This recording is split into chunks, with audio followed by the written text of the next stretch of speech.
오늘 젊은이 특집을 진행하도록 하겠습니다. 두 분의 게스트를 모셨는데요. 기자분들이 물어보시는 게 1호 법안이 뭐예요? 1호 법안이 뭐예요? 이러시는 거예요. 네. 그냥 패키지로 내겠다. 대한민국이 아동이 살기 좋은 나라인지 아니면 성범죄자가 살기 좋은 나라인지. 제가 얘기하기 좋은 거는 모병제에 대한 얘기가 아무래도 앞으로 저는 계속 홍보소통 역할을 하면서 다양한 분들이 같이 죄송합니다. 구독과 좋아요, 알림 설정까지 부탁드릴게요. 안녕하세요. 의사소통TV 오늘 진료를 시작하겠습니다. 적혈구의 수명이 며칠입니까? 120일입니다. 네, 즉 적혈구가 생성된 다음에 120일 후면 바로 죽습니다. 사멸됩니다. 무슨 자, 얘기 하시려고? 그런데 매일마다 새로운 피가 계속 우리 몸에서 생긴다는 말이죠. 근데 정치권, 정당에는 4년에 한 번씩 말만 젊은 피 해놓고 수혈이 잘 안 되고 있죠. 그래서 오늘 젊은 피 특집을 진행하도록 하겠습니다. 두 분의 게스트를 모셨는데요. 안녕하세요. 저는 지금 더불어민주당에서 국회의원이 된 지 한 달이 된 풋풋합니다. 오, 신선합니다. 128분 중에 가장 막내 국회의원 정은혜입니다. 반갑습니다. 안녕하세요. 이번에 더불어민주당의 총선기획단으로 합류하게 된 젊은 피 황희두입니다. 네, 반갑습니다. 아주 핫하신 두 분을 모셨는데요. 이 두 분을 이제 모시게 된 계기가 있습니다. 오늘의 환자는 대한민국 청년 전체가 우리의 환자입니다. 우리의 환자입니다. 나이는 19부터 39살까지 대한민국 청년을 모셨습니다. 네. 그들의 주소는 말하고 싶지 않아요. 주소를 얘기해 주세요. 주소가 말하고 싶지 않아요. 얘기해달라니까.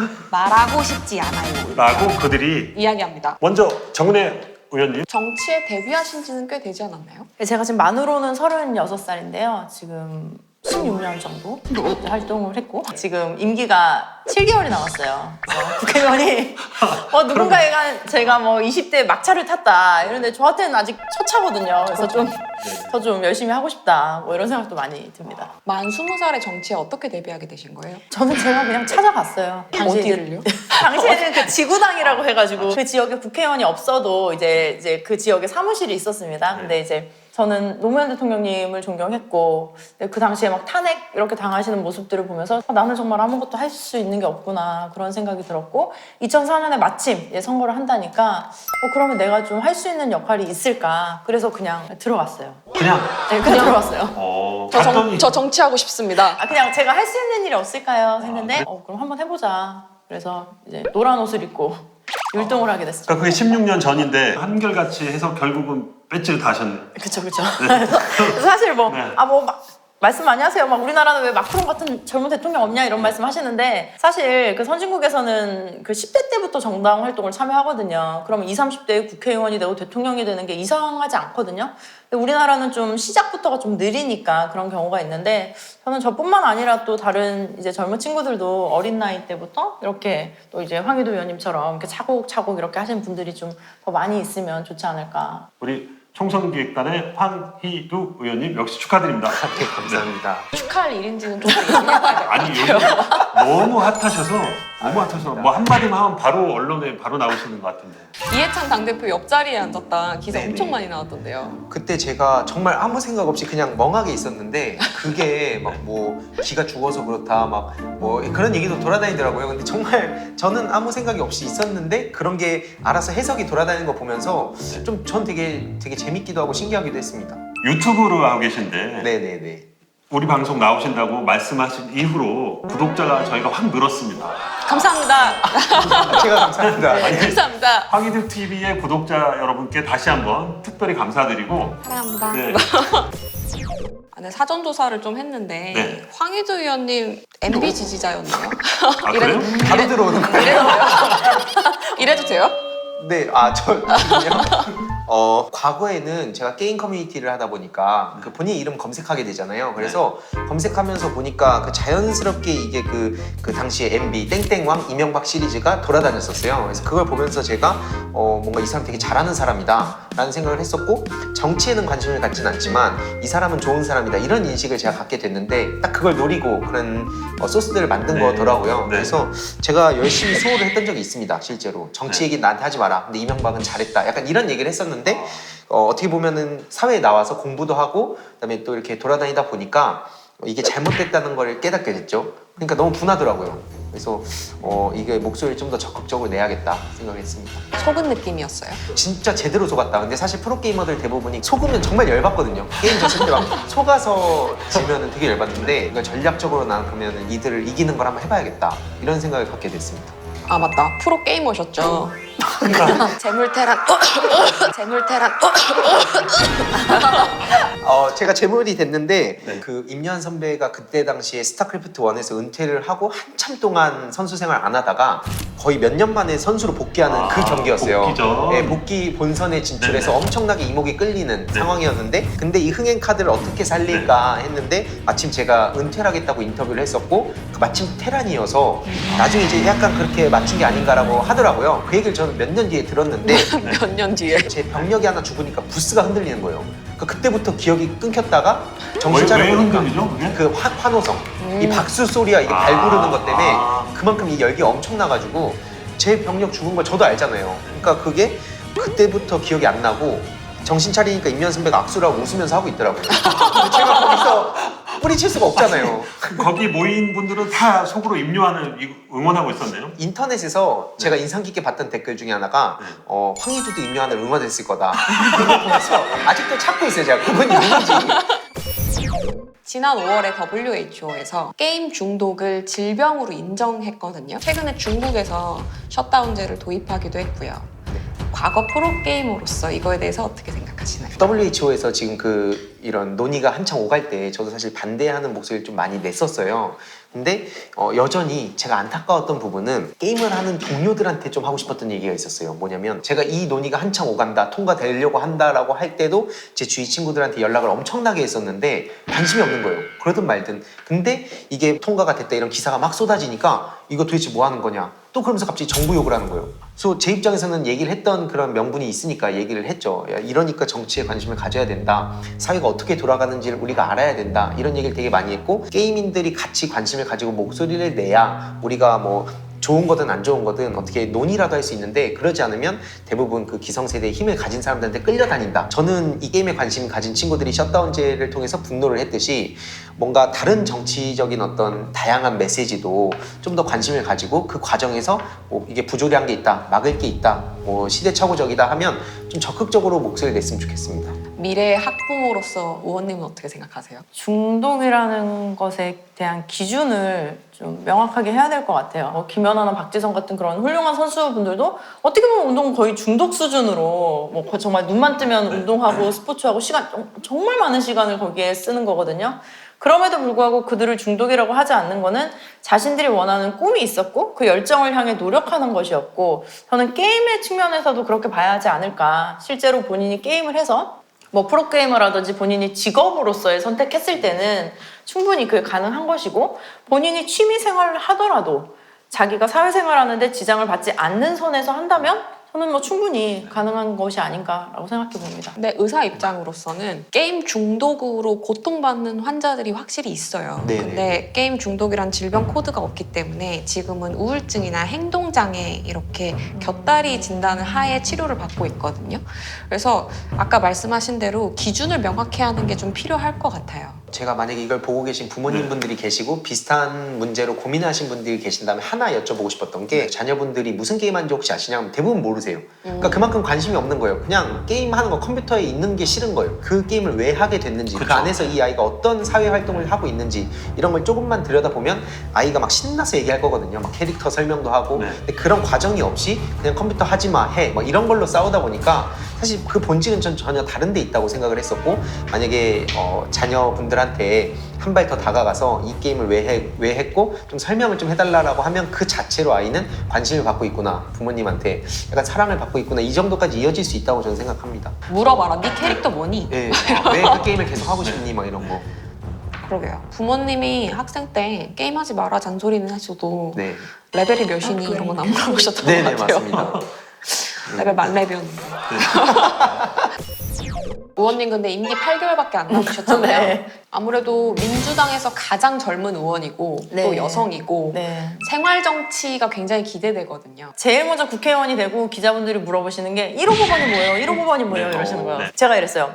아니 지금 국회의원 임기가 8개월도 안 되는데 무슨 1, 2, 3호를 언제 내고 있냐. 그냥 패키지로 내겠다. 아. 네, 그래서 정은혜 생활법 12개를 이제 패키지로 내었어요. 12가지. 네네. 네. 실제로 내가 생활 속에서 느꼈던 너무나 불편하고 힘들었던 그런 소소한 법들을 실제로 법안으로 발의하자라고 생각을 했는데, 간단하게는 제가 스토킹을 한 6년 정도 당한 적이 있습니다. 한 남성분에게 이제 지속적으로 뭐 문자나 전화나 뭐 이런 것들을 받게 됐는데 굉장히 무서웠어요. 왜냐면 저는 그분이 어디에 사는지도 모르고 누군지도 모르고, 그러니까 언젠가 내 집 앞에 기다리고 있을까? 막 이런 생각도 들고 너무 공포스러웠는데 경찰서를 막 울면서 달려갔거든요. 근데 형사분이 하신 말씀이 이거 처벌받아도 벌금 5만 원이에요 이러시더라고요. 속도 위반만 해도 7만 원인데. 네, 그래서 그거보다 못한. 저는 막 그때 또 어렵고 하니까 정말 막 울면서 막 도와달라고 했는데 그분이 너무 안타까워하시더라고요. 나도 도와주고 싶은데 나도 형사다. 그냥 그거를 집행하는 사람이고, 근데 내가 도와줄 수 있는 게 없다. 그거 나중에 법이 바뀌어야 된다라는 말씀을 하셨어요. 그래서 그런 부분에 있어서 스토킹 방지법, 얼마 전에 그 신림동에도 집 앞까지 와서 똑똑똑 했는데 그게 무혐의가 났잖아요. 그 간발의 차로. 그러니까 네. 법이 없어서 그런 거죠. 법이 없어서 처벌을 받지 못하는 경우예요. 근데 아까 하나 궁금한 게 그 스토킹 했을 때 5만 원이라 했잖아요. 근데 그 바뀌는 법안은 뭐 어떻게 한 1,000만 원 되네. 안 돼요. 그거 몰라갖고 잘. 그게 너무 올리는 거 아니에요? 일단은 인생은 실전이다. 한 방에 그냥. 그렇죠. 한 방에 그냥. 근데 일단은 스토킹에 대한 기준부터 지금 제대로 되어 있지 않아요. 그러니까 지속적으로 괴롭혀야 스토킹이라고 생각을 하시는데, 그 신림동 사건 같은 경우는 한 번이거든요. 일회성이거든요. 그래도 분명히 그 피해자가 위협을 느끼고 불안했으면 저는 그거 자체도 스토킹이라고 생각을 합니다. 제일 큰 거는 저는 사실 육아 관련된 법이죠. 생활법에서는 실제로 제가 아이를 키우고 있고, 지금 제가 국회의원이 승계되고 나서 남편이 육아휴직을 하고 이제 아이를 돌보고 있습니다. 제가 8개월만 하시면 되겠네. 좀 더 쉬어야 하는데, 그래서 제가 낸 법은 남녀가 둘 다 동일하게 3년씩 육아휴직을 받아야 된다라는 건데, 이게 어떻게 보면 허무맹랑할 수도 있는데 요즘 이제 청년들이 다시 생각하는 게, 예전에 그 허경영이라는 그 대통령 선거를 나가고 싶어 하는 분이 있어요. 그분의 정책이 요즘 굉장히 관심을 받습니다. 재조명 받고. 네, 그래서 예를 들면 신혼부부에게 1억씩을 지원한다. 1억이요? 네. 공개 구원하겠습니다. 근데 실제로 육아휴직 같은 경우는 그 스웨덴에서는 이미 1970년대에 법안이 통과가 되었고요. 3년이라는 경우도 남녀가 공동으로 각각 3년을 해야, 지금은 제 또래 친구들, 특히 이제 82년생 김지영이라는 영화도 나왔지만 제가 83년생이고, 어우, 딱 네네, 제 친구들 보면 20대 후반, 30대 초반에 결혼을 했을 때는 면접에서 항상 그걸 물어본대요. 결혼했어요? 애기 낳겠네요. 그리고 바로 탈락. 네. 물론 다른 이유가 있었을 수도 있겠지만, 뭐 여자니까 안 뽑고 뭐 남자니까 안 뽑고 뭐 이런 경우는 없을 것 같아요. 무조건 아이를 낳으면 육아휴직을 해야 되고, 지금 정부도 그렇고 저는 국민도 좀 착각하고 있는 게 있다. 국가가 키워줘야지 이러면서 막 어린이집 짓고 막 방과후 활동 늘리고 막 이러고 있어요. 근데 저는 가장 건강한 아이는 부모에게 골고루 사랑받은 아이라고 생각을 해요. 국가에서 자꾸 건물 짓고 애들을 그쪽으로 보내려고 하지 말고 가정에서 아이를 키울 수 있도록 보조를 해줘야 된다고 생각을 합니다. 같은 돈을 쓸 거면 거기에 써야 되는 게 아닌가. 그래서 양육시설에 지급되는 비용에 상응되는 비용을 가정에도 지급해야 된다. 일리가 있는 것 같습니다. 어차피 어린이집에 갈 돈인데 부모한테 주면 네네. 부모가 하겠다. 근데 제가 한 가지 꼭 말씀드리고 네네. 싶은 게 있어요. 제가 관심 있는 게 이제 성범죄자, 네. 특히 아동성 범죄자에 대해서 좀 얘기를 하고 싶은데, 요즘 제가 그 법을 계속 공부하면서 느끼는 게, 대한민국이 아동이 살기 좋은 나라인지 아니면 성범죄자가 살기 좋은 나라인지. 얼마 전에 이제 아동 포르노 관련해서 그 큰 서버를 운영하시는 분이 대한민국 국민이라고 이제 판단된 이제 조사가 있었는데 1년 8개월의 형량을 받았습니다. 미국에서는 최대 무기징역이고요. 최소 18년 정도의 형을 받을 수 있는 범죄입니다. 그런 법들이 있는데, 지금 또 조두순이라고 얼마 안 남지 않았네요, 지금. 네, 지금 1년 정도 출소를 앞두고 있습니다. 네. 1년 정도 앞둔 시점에서 제가 법을 검토하다가 깜짝 놀란 거예요. 전자발찌를 차고 있는데 이제 출소가 될 경우에 피해 아동에 100m까지 접근이 가능합니다. 그리고 100m라는 거리는 사람의 얼굴을 식별할 수 있는 거리예요. 그렇죠. 만약에 저도 이제 딸 아이를 가진 엄마 입장에서 사실은 피해 아동이 지금 사실 가장 좋은 방법은 피해자가 이민을 가는 것밖에 없어요. 대한민국 법에서는. 그래서 제가 조금 그 법안을 이제 사실 100m도 적지만 사실 저는 500m까지 늘렸어요. 근데 500m라고 하면 이것도 적다고 많이 말씀을 하시는데 반경 500m라고 하면 굉장히 넓은 지역이고 중간에 건물들이 있고 뭐 길도 사실 다르죠. 그렇기 때문에 500m까지면은 정말 접근을 할 수 없는, 그리고 실제로 500m 안에서 아동 성범죄가 많이 일어납니다. 그래서 500m로 이제 약간 보수적으로 저는 일단 법은 통과시켜서 그 아동들이 피할 수 있도록 미리 사전에 방지를 해야 하는 게 더 중요한 게 아닌가 싶습니다. 아, 정말 꼭 필요한 법안만 좀 콕콕 집어서 네, 근데 하시네요. 중요한 거는 이런 법안들에 좀 관심이 없어요. 왜요? 완전 관심- 계속 쏙쏙주는데? 의원님들이 관심이 없어요. 아, 예. 아, 저는 사실 청년 의원이 있어야 된다라고 생각하는 게 그런 이유입니다. 저는 세대 교체보다 세대 공존이라고도 얘기하고 실제로 70대 의원님도 계셔야 돼요. 근데 20대 의원도 있어야 돼요. 제 또래의 여성이다 아니면 남성이라고 하더라도 어린 아이를 키우는 부모는 이 정책이 아동 성범죄자에 대한 처벌에 있어서 굉장히 많은 열정과 시간을 가지고 투자를 할 수 있습니다. 그렇기 때문에 저는 젊은 정치인이 꼭 필요하다. 그렇게 생각합니다. 내가 되겠다. 내가 그리고 제 또래가 많이 있으니까. 오늘 청년의 주소가 말하고 싶지 않아요거든요. 사실 말하고 싶지 않은 사람한테 계속 말을 걸어줘야 되잖아요. 네. 민주당은 청년에게 말 걸기 위해서 어떤 걸 준비하고 있나요? 제가 얘기하기엔 좋은 거는 요즘 친구들한테도 연락이 많이 오는데 모병제에 대한 얘기가 아무래도 좀 대표적이지 않을까. 제가 이거 그 스타크래프트로 좀 비유를 해보고 싶었던 게 뭐냐면 게임을 할 때도 가장 싸면서 약한 유닛이 있어요. 근데 되게 값이 싸기 때문에 막 뽑을 수 있어요. 그래서 마린을 이제 막 한 부대, 두 부대 하면 처음엔 되게 이게 좋은 듯 보이지만 어느 순간 예를 들어서 상대가 되게 그 고급진 막 탱크가 나온다던가 탱크 한 대가 마린 몇 대 그냥 다 이겨버리고 이런 느낌으로 봤을 때 지금 사회도 어떻게 보면 그 무기라든가 그러니까 사실 핵 한 방 떨어지면 이제 다 끝난다는 얘기가 나올 정도로 막 이런 신무기에 대한 얘기가 되게 많은데 언제까지 우리가 이 머릿수라는 개념으로 모든 사람들이 그 국방의 의무를 해서 이 나라를 지켜야 된다고 할 것이냐. 그것도 정말 이 쥐꼬리만한 월급을 주면서 그래서 개인적으로 봤을 때는 좀 이런 여러 가지 논의 사항이 있겠지만 이 게임에 비유해서 한번 생각을 해보면 어떨까라는 생각이 좀 들었습니다. 또 눈에 띄는 정책이 네. 청년 신도시. 네, 이번에 그 3기 신도시가 이제 얼마 전에 발표가 됐는데 그 3기 신도시에 청년들을 위한 그런 공간을 좀 마련하자 이런 개념이고요. 실제로 우리가 과거에는 주거를 소유하는 개념으로 집을 소유하는 개념으로 나갔지만 이제는 정말 그냥 주거하는, 거주하는 개념으로 좀 바꿔보자. 이런 얘기가 있는데 아직 이것도 좀 시작 단계이기 때문에 뭐 구체적인 어떤 사안이나 이런 것들이 나오진 않았지만 청년들을 위한 공간을 생각한다는 것, 그런 측면에서 저는 좀 높이 평가를 합니다. 그리고 지금 나오는 정책들이 다 보면 청년에 관한 정책들이에요. 그렇죠? 그래서 네. 이런 걸 봤을 때도 우리 당에서 청년을 위한 뭔가 새로운 변화에 대한 인식을 분명히 하고 있고 우리들을 위하여서 좀 생각하고 있는 것들이 있지 않을까 뭐 이런 생각 들었어요. 지금까지는 젊은 피를 수혈하는 느낌이었고 네. 이제 나오는 공약은 골수에서부터 젊은 피를 직접 만들어내자 그런 느낌인 거죠. 그러니까 지금 이 얘기는 두 분이 골수다. 골수다. 민주당 골수다. 그러니까 네, 그래서 코어다, 핵심이다. 말하고 싶지 않은 20, 30대 청년들에게 두 분씩 한마디씩 해주시죠. 우리가 너무 착하게 자랐다.